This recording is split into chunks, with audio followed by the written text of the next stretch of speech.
Best of all, Datsun is more than just a fine racing machine. It's a luxurious GT car with all the trimmings. After all, there's more to life than winning races.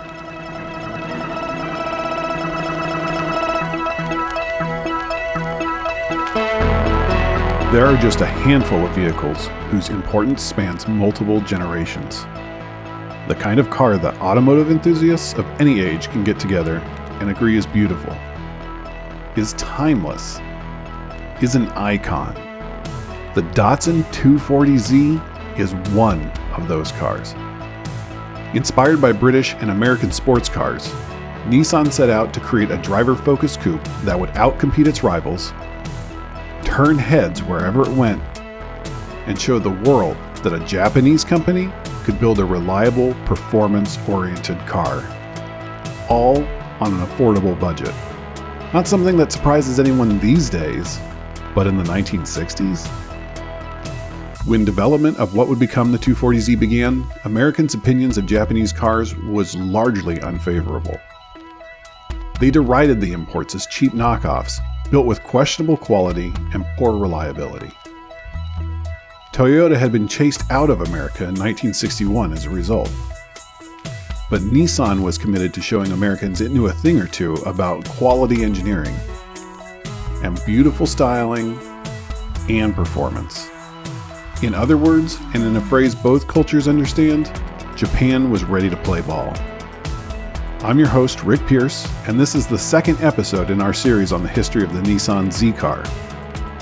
In the last episode, we discussed the origins of the Fairlady and how Datsun set the stage for the development of a Japanese sports car made for the American consumer. Today we'll dive into the premier model of one of Nissan's most beloved lineups, the 240Z, and discuss its development history, its key features, and just what makes it such an incredible car. Welcome to Make and Model. This is the history of the Datsun 240Z.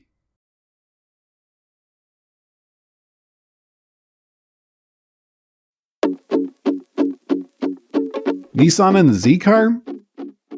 No, our story starts at Yamaha and the K car.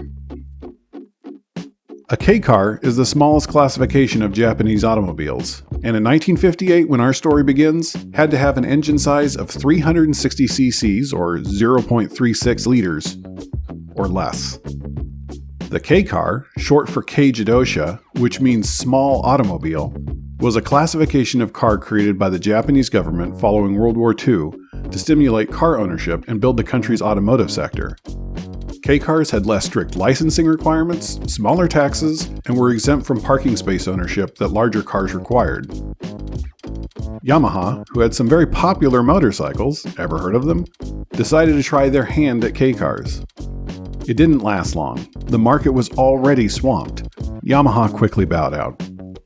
But developing a car was still a priority, and Yamaha management formed a small team to investigate European performance sports cars. Yamaha's team acquired an MGA and a Facel Vega Facelift, purchasing the vehicles used from foreigners living in Japan because legally, they were not allowed to purchase the vehicles themselves, and got to work reverse engineering them. Everything was going to plan, as Yamaha managed to produce the XY80 prototype engine, but the Japanese economy slowed in the early 60s, putting a thorn in Yamaha's side. Their bank demanded they find a partner to share financial responsibility to keep development going. It just so happened to be that Nissan had greenlit the proposal for a new version of the Fairlady, and their bank was demanding they find a partner to share development costs with as well.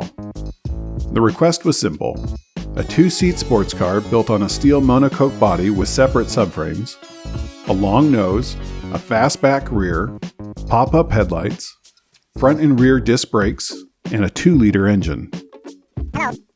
Development began in October 1962. Codename Project Z. Not yet. This was the A550X. Project design and development was led by Kazuo Kimura, who focused on the exterior, with the aid of Fumio Yoshida, who worked on the interior. Ogura Hizutaro assisted both. In secret, this team was also working on a concept for the vehicle that would later become the Nissan Silvia. Brought on board is American design consultant Albert von Gortz, who was working with Nissan at the time on what would become the Fairlady 1600. He is primarily responsible for styling adjustments and modeling techniques. The A550X prototype is nearing completion in early 1964 when Kimura and Yoshida receive word that Nissan is canceling the project. I can only imagine their devastation at the news. But costs have run over, and Nissan feels the vehicle wouldn't be ready in time for that year's Tokyo Motor Show in October. And if it wasn't completely ready, they didn't want to show it. And if they weren't going to show it, they didn't want to continue rushing to get it built. Unofficially, this is where Kimura and Yoshida's involvement ends. Yamaha takes the nearly completed vehicle, and it disappears. Only to reappear days before the Tokyo Motor Show's opening. Fully completed. It's unclear who finished the project, but I suspect Kimura and Yoshida probably look like a pair of college students who've been pulling all-nighters the week before finals.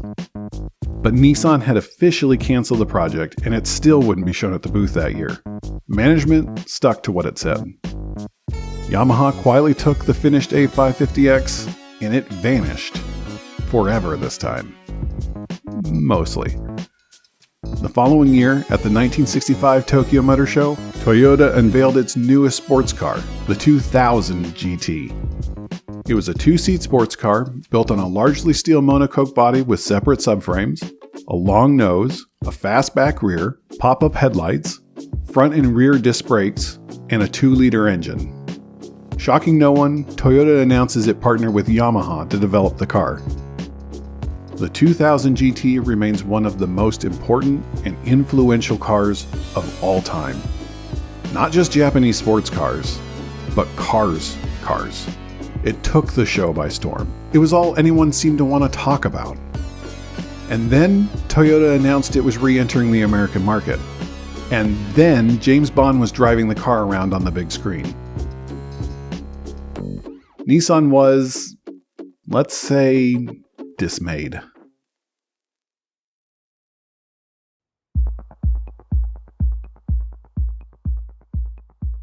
Coming out of that year's Tokyo Motor Show, Nissan immediately greenlights a new project to develop its next sports car, codename Project Z. And Nissan management gives its project head, T. Chihara, just one mandate: build something stunning. Nissan was out for blood. Hara assigns the project to Nissan Styling Studio No. 4, which was headed by Yoshihiko Matsuo. Aside from building something stunning, Matsuo wasn't given much direction. He decides to take a look at the A550X and see if he can come up with something based on the Datsun 2000's chassis and engine. He gets started working on a new roadster. The design is an elegant and modern two-seat convertible that he presents to Nissan management. They take one look at the long sweeping nose and sugar scoop headlights and ask him to design something more conservative. Something more contemporary. Matsuo understands the executive's concerns with the too radical design. He agrees to go back to the drawing board and come up with another proposal. Following the meeting, he is intercepted by Mr. K, Yutaka Katayama, who implores Matsuo to continue his work on the initial design. That design is the one that's going to change the automotive landscape forever. Matsuo agrees, eager to see the design to fruition, and designates it Plan A. Plan B would be the more conservative roadster that management wanted. Matsuo, supported by Mr. K on his regular trips to Japan while running Datsun America, is able to continue working on Plan A despite upper management's frustrations. Mr. K doesn't care. He knows that this is the sports car that the American market is going to fall in love with. It's the sports car that he had been advocating for. Matsuo obliges, and the two start hammering out the design. But in 1966, the American public is spooked by the potential of convertible fatalities in a rollover accident. Congress begins debating whether or not to even allow convertibles to be sold. Anticipating a ban on convertibles, Matsuo changes Project Z from a roadster to a coupe. He writes, "We decided to approach the project in a different way. We heard of America's new safety regulations and realized it would be extremely difficult for an open car to comply, especially with the rollover requirements being cited. There were other factors too that made us abandon the soft top, such as poor rearward visibility, particularly in the rain, the cloth flapping at high speeds, and security. Mr. K agreed with the decision, saying that it was perhaps an ideal compromise, a blessing in disguise. The design team produced several versions of the car that met US safety regulations, even creating a Plan C variant with retractable headlights. Eventually, all Plan A designs began to coalesce around a single execution. In the autumn of 1967, the first prototype was rolled around to show off the car. It was a beautiful two-door FR coupe whose every line, every angle had purpose. Even Nissan management was happy. Except for Mr. K. Not because of the styling. He was more interested in what was going to go under that long hood. Up until then, the car had been designed with the idea it would be using the Fairlady 2000's 2-liter inline-4 U20 engine. Mr. K knew that wasn't enough. He advocated for the 2.4-liter inline-6 L24, an engine in development based on the Nissan Skyline's L20. It would push the car past 150 horsepower, and there would be more than enough room, he argued. Management reluctantly agreed. Matsuo excitedly got to work. A year later, a more powerful and a little larger prototype was ready for presentation. It was officially named the Fairlady Z.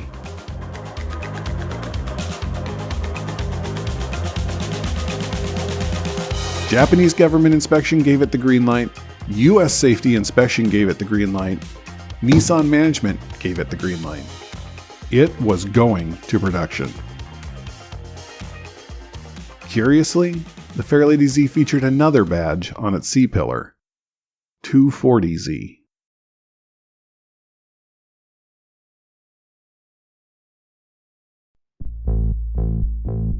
On October 2, 1969, 2 pre-production Fairlady Zs arrive on American shores, both in silver. One manual, one automatic, like they were ready to star in their own buddy cop flick. Both are here to officially do a shakedown run, sometimes literally, driving in the diverse American West. Testing begins immediately. They only had 3 weeks to make sure the car didn't fall apart before it would be unveiled on the floor at that year's New York Auto Show. First stop, a road trip to New Orleans to see if the Z could handle the heat. Along the way, they stop at various Datsun dealerships to show off the car to expectant dealers who are eager to see what's about to find its way onto their showrooms. The testing team reports that people keep coming up to them and asking them about the cars. Everyone wants to know more. Next, the team circles back to Los Angeles before venturing north to perform a cold weather check, heading all the way up into Canada, north of Edmonton, before circling back through Montana and Utah. Along the way, the testing team reported back any changes and improvements that needed to be made.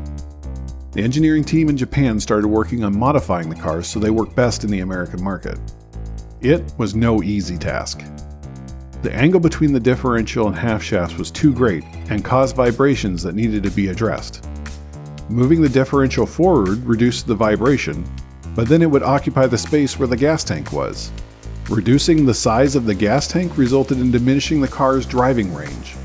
Maintaining the driving range meant making the car lighter. Everything was a balance, and the engineering team scrambled to make it work. A few weeks later, the first 52 production Fairlady Zs arrive in the United States, with Mr. K eagerly awaiting the shipment in San Diego. He's there not just to welcome the cars to their new home, sure, of course, but to immediately debadge them. Those Fairlady badges? He was about to make them disappear faster than a magician's assistant. You see, Mr. K loved the car, but he was a firm believer that the name Fairlady just wouldn't hit the same way in America as it would in its home market. He wasn't going to let the car that he worked so hard on end up the laughingstock of the American sports car market. Not that it necessarily would, since many of us had been exposed to the Fairlady name since the 1990s in the form of video games, and we're all fine with it. But Mr. K didn't want to even take the chance. Times were different in the late 60s, and he was up against names like Mustang, Charger, Camaro, and Stingray. He had the 240Z badges all ready to go and popped them into place at the shipyard.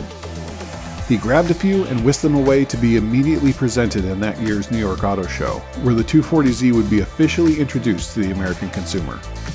And those American consumers could purchase the car that same day because the rest were being doled out to dealerships around the country. The press couldn't get enough. The public couldn't stop staring. It was the splash Nissan had been hoping for. The cars couldn't stay on showroom floors because people kept buying them, and production couldn't keep up with the total number ordered. A wait list began to grow, and grow, and grow. The 240Z had arrived in America.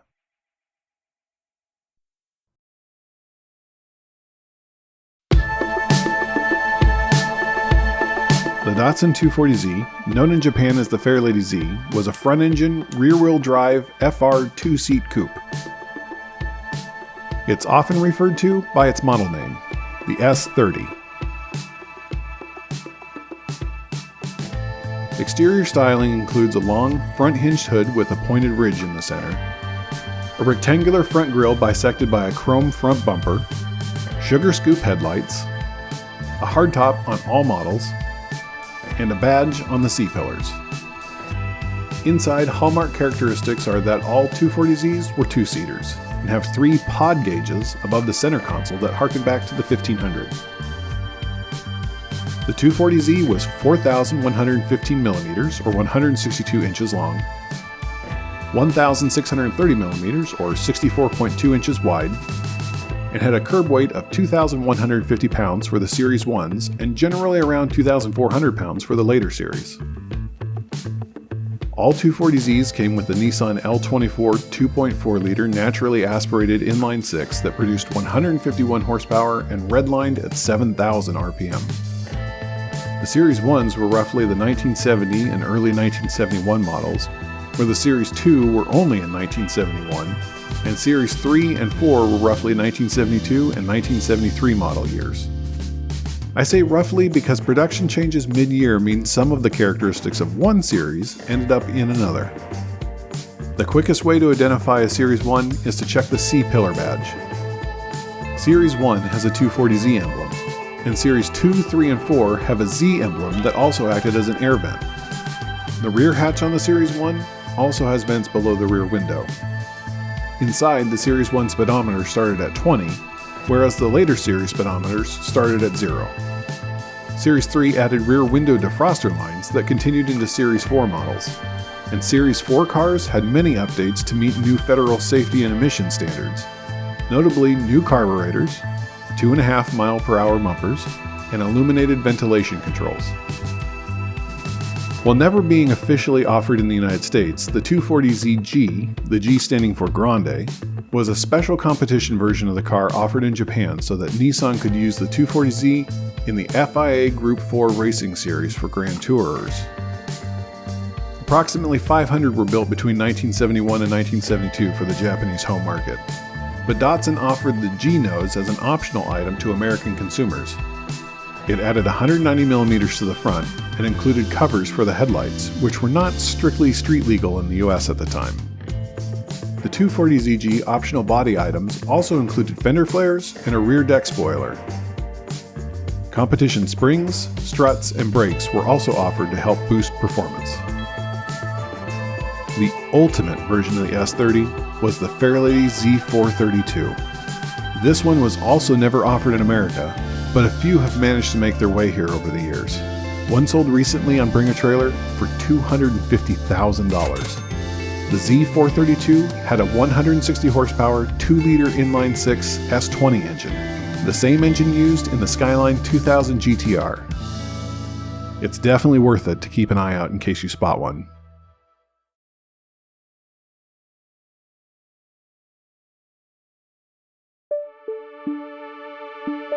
By the end of 1970, Datsun had 436 employees and had run out of space at its San Diego headquarters. With the success of the 240Z, Mr. K drew up plans for a new corporate office to house its growing needs. The building is a sleek and modern design situated right at the intersection of the 110 and 405 freeways. It also acts as a billboard for the brand, featuring a large sign on the crown that reads Datsun. Edgar Herman and Hans Schuler won the 1970 East Africa Safari Rally in all categories of overall, class, and team driving a Datsun Bluebird 1600 SSS. For the 1971 race, they wanted a chance to try to do the same using a 240Z.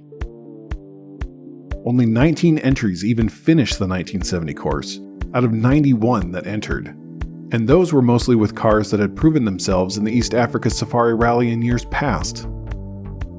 The rally was challenging, to say the least. Grueling was a more apt description. 3,852 miles across river deltas, savannas, and rocky terrain. The course, starting and finishing in Nairobi, would see elevation changes from sea level to over 10,000 feet. Many called it the most difficult rally in the world. Many still do, all these years later. Could the 240Z really be a rally car?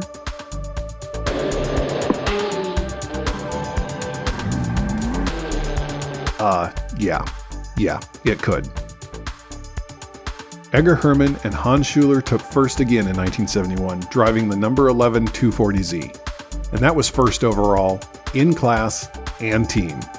They were the first team to ever win the rally back-to-back. Shekhar Mehta and Mike Dowdy in the number 31 car finished second. The event is now officially part of the WRC, named the Safari Rally, and with a more modernized route inside Kenya. In 2003, however, a classic version was created with the original name and held biennially.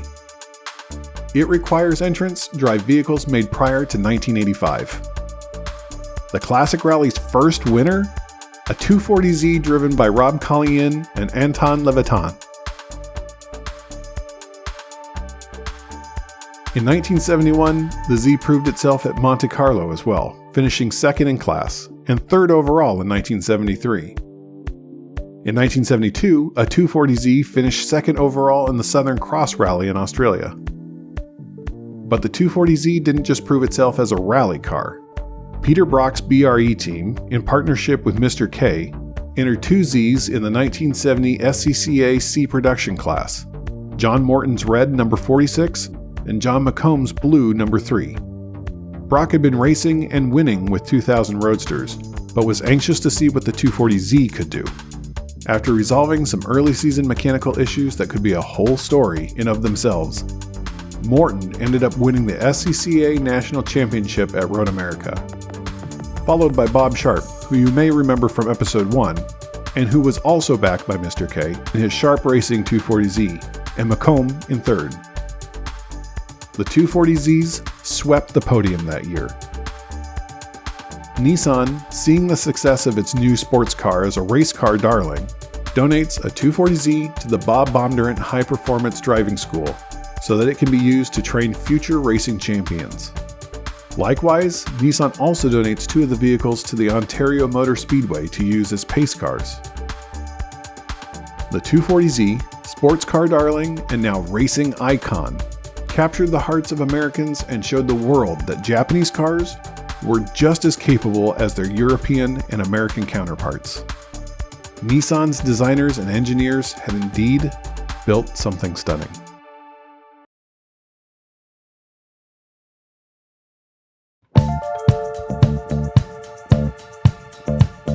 Of all generations of the Z car, the 240Z remains by and far the most legendary. When the first generation of a car takes the world by storm as much as it did, it catapults that car to an almost mythic status. Today, well-preserved or restored 240Zs go for tens of thousands of dollars, sometimes for more than 6 figures. And Nissan understands that legacy. An official program was started in the late 90s, where Nissan properly restored dozens of 240Zs to sell again in their dealerships. We'll discuss that program further in episode 7. Mr. K himself owned and daily drove a bright yellow 240ZG.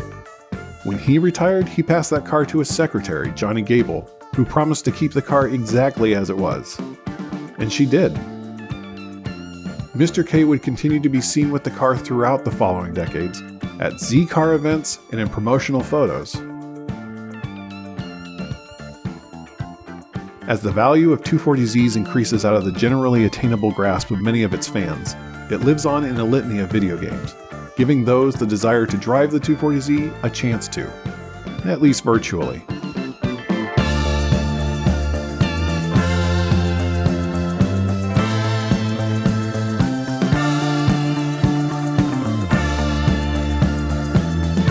One company is even using 240Zs to build totally immersive racing simulators where you can actually climb inside the car. But they're never not so unattainable that you never see them. In fact, many are not just driving around and attending car meets, but still racing. The 240Z started as an everyman sports car, and at least for the time being, that's exactly what it still is.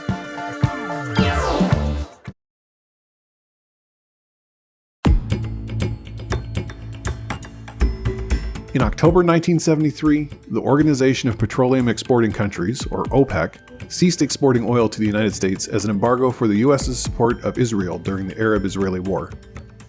Short term, this meant long lines at gas stations, skyrocketing prices, and some stations with no gas at all. It was like trying to buy a PS5 at launch, except everyone needed gas to get to work. Long term, this was a massive shakeup for automakers and what would become of the American automotive landscape. Its effects are still felt today. Japanese car companies, such as Nissan, were poised to take advantage of the situation, already offering small, fuel-efficient automobiles that were available in dealership showrooms and lots. Meanwhile, American manufacturers were making cars that guzzled gas like a frat bro, upending solo cups at a kegger. We're going streaky! Yes! In other words, they were caught completely flat-footed. Millions of American consumers, having recently changed their minds on Japanese quality, took one look at those smaller cars that could get sometimes 2 or 3 times as many miles out of the same amount of gas, and went out to buy one. It was a field day for Japanese automakers. But there was one Japanese car that was impacted by the oil crisis: the sports car. As the oil crisis began, Datsun was rolling out its new and improved S30Z car, the 260Z. The 260Z had a bigger 2.6-liter engine, but federal emissions regulations had been a handicap for engineers, and the car produced only 139 horsepower, compared to the 240Z's 151. Nissan's engineers assumed that they would be able to refine the car after its first model year, but they'd never get the chance. With the oil crisis now in full swing, Nissan had to pivot in a big way, especially as new emissions regulations began to loom on the horizon. And then came the safety regulations. The S30 had been a huge success, but it was about to face a challenge it might not survive.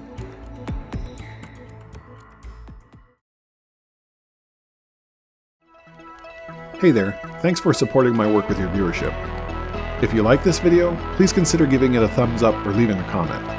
I've set up a Patreon to start building a community that wants to stay connected with me between videos.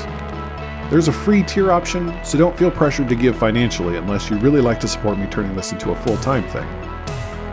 Additionally, I've also set up a subreddit so we can chat about the videos, but also automobiles at large and what project cars we're working on. Check it out at r/make-and-model.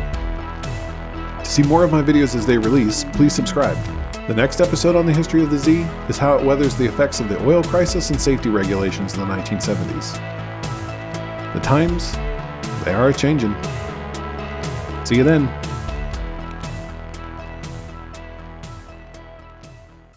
Bomb, bomb, bomb, bomb, bomb, Durant.